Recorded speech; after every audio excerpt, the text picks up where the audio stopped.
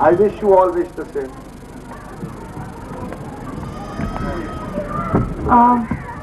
This I want to ask that how was space created, or did it exist from before?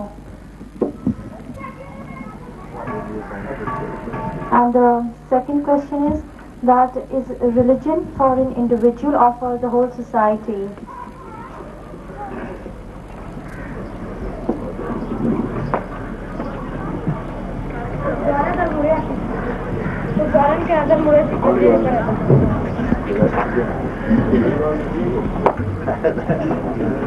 Somebody might become. Dr. Saab,